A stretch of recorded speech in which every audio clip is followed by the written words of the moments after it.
Valve dropped another bombshell update akin to the knife trade up. The market tumbled, and that was just the first couple days of the week. And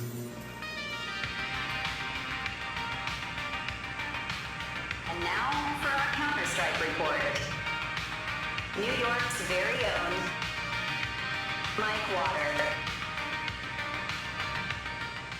Welcome back to DE News. I'm your host, Mike Water9. Sold a little bit of my souvenirs, so I have some money. We're going to do a case opening stream tonight on twitch.tv. We'll rip a few cases, rip a couple terminals, give away a couple of skins, so tune in later if you are free. As always, we start with the market index. The market cap has been hard to track as inventories have been tough to track in general with the latest changes to Steam. I imagine as they brought in their new community market, they changed a couple of things, making it harder for CS Float to track weapons, which we had to deal with for over a month. And it looks like that's continuing to happen with the market cap. So we will just look at the market index on Steam DT. The market was trending downwards, but found a floor at around 900 due to a lack of armory update. But the souvenir trade up update, which happened on May 21st, caused, as you can imagine, quite a bit of panic, dropping the market index all the way down to a low of 776. Now, while some of that was panic, we can't attest all of it to panic, right? People getting rid of skins, selling them. It does take 7 days at minimum to bring your money back into the market.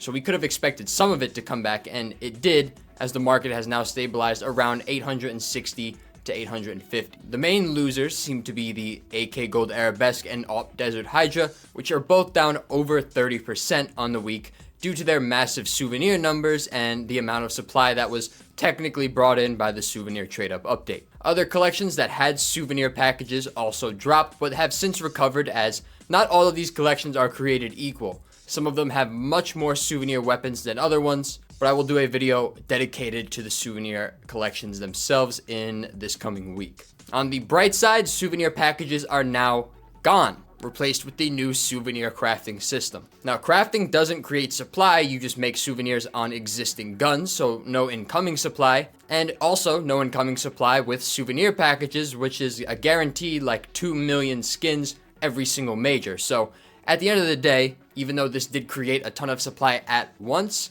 over time, this supply will be lower than what it would be 2 years from now. I imagine all of these collections will be fine in time. Souvenir skins at the bottom were the biggest winners of the update, obviously. Most of them, as we know, sat at 3 cents for months and months, even years at a time. For some collections, we saw them go up to as much as 30 times their initial 3-cent offers just before the update. Some middle tier blues like the XM Ancient Vines from Ancient Collection saw pretty large gains, so if you had any souvenirs in anticipation of an update such as this one, safe to say you did yourself pretty well. And that's especially so if you sold on the night of. Things are still up at this point, but they did peak on that night. So congrats to you if you had that play and stayed convicted. Things are still recovering. Some things have recovered fully, some have not. This does provide a general decent opportunity to buy some nice play skins if you were in the market for them before this update. Even collections like Overpass 2024 looked completely oversold, as their souvenir numbers were nothing compared to their actual numbers anyway. Train 2025, as I said, I would have continued buying even if they left it in the armory for another 6 months, so this provided a nice opportunity for me. I got a Long Dog Factory New and an M4 Hellish to add on to my collection. And the market moved so poorly in the downwards direction that even China decided to come back with some decent force. And honestly, truly, I would have thought China's days manipulating skins would be over.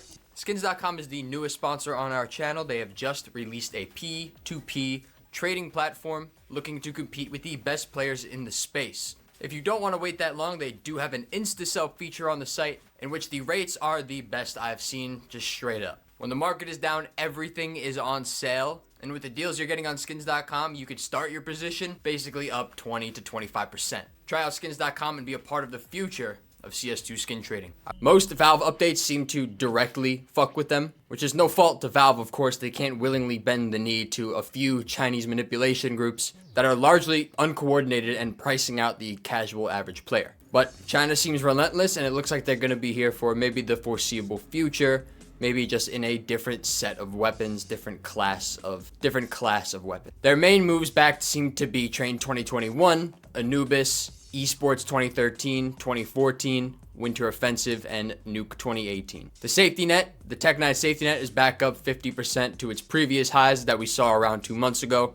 The Deagle Sputnik is finally starting to get some attention, which is one in particular I've been accumulating over the dip. The Scout Spring Twilly, another blue from Train 2021, is starting to move, and I imagine they will continue with the upper tiers in time. Anubis, despite being a souvenir gun, didn't have too many souvenir skins in general, so it pretty much fully recovered back to its pre-dip prices. Nuke 2018 shares the same situation as Anubis. Most skins have already recovered decently, at least the lower tiers, one of which to note is the Glock 18 Nuclear Garden. If you've been on this channel for a while, you very well may have a few of these Glocks when they were around $5 to $9 each. And on Steam, they peaked at like $105 yesterday. I sold my last one, which was a nice 20-ish X, so can't complain there. Generation 1 gloves moved back upwards a little bit, at least in the higher tiers. However, I think it will be very hard to get back to their previous highs. I doubt they will, as when they let their foot off the gas, simply a lot of gloves just got circulated around. So it's going to be harder when you have people selling,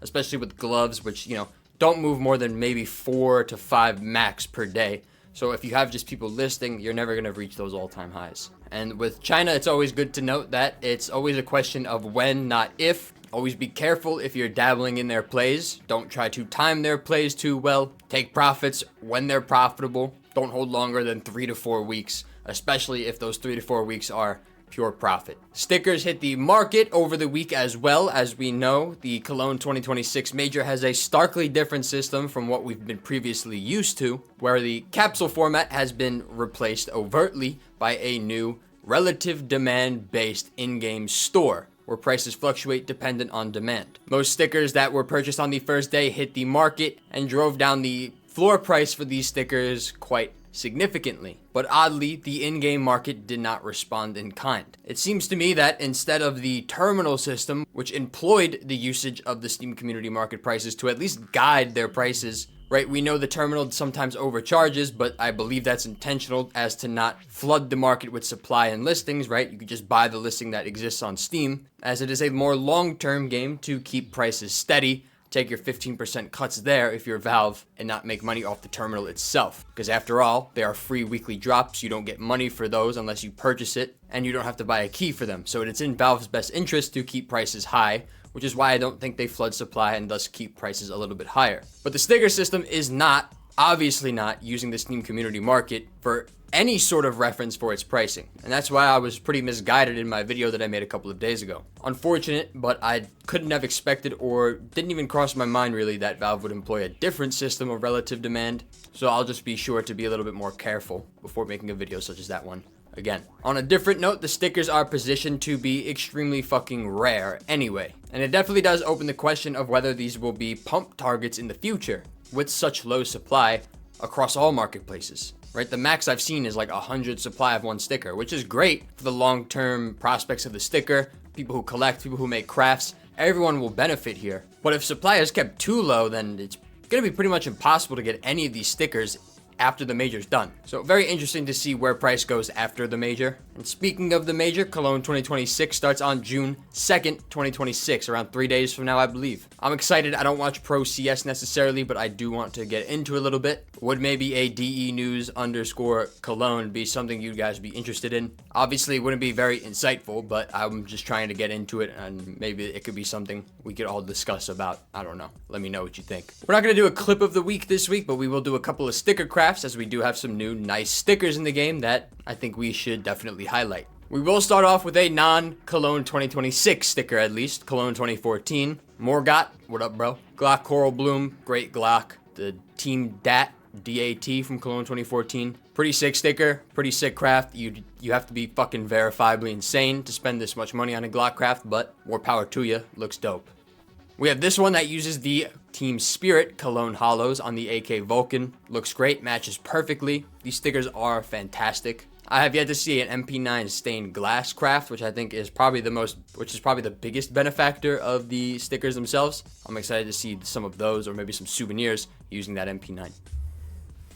Actually, that's it. There's no more Cologne 2026 stickers crafts on the Discord, so we'll just go with those. And that'll bring us into today's watch list. Now, I think if there's anything to focus on here, it's going to be old discontinued collections, right? A very easy play at the end of the day, but a lot of these collections dipped for no real reason beyond the general market sentiment going down. I guess some people are fearful of old collections being brought back, but if anything, the opposite was proved by Valve when they got rid of all old souvenir packages. They haven't brought back any of those map collections. In fact, they've just discontinued every single one of them. They're just letting the existing supply be brought into more usage, which is fine. Factually speaking, older collections that have nothing to do with souvenirs have no reason to be down. Gods and Monsters, Norse, Chop Shop, Control, all of the ones, you know them, you love them.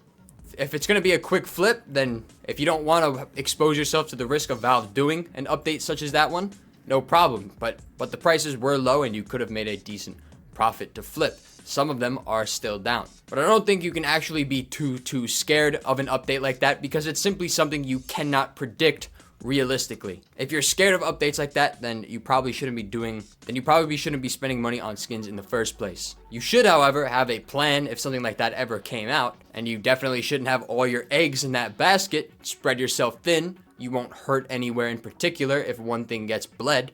But to simply not expose yourself to something that not here yet, or we don't know when it will happen or if it will happen, well, that's completely insane. There's a lot to look forward to.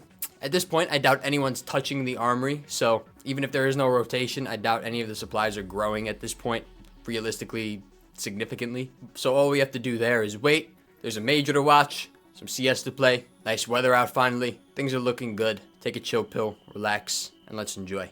Cheers.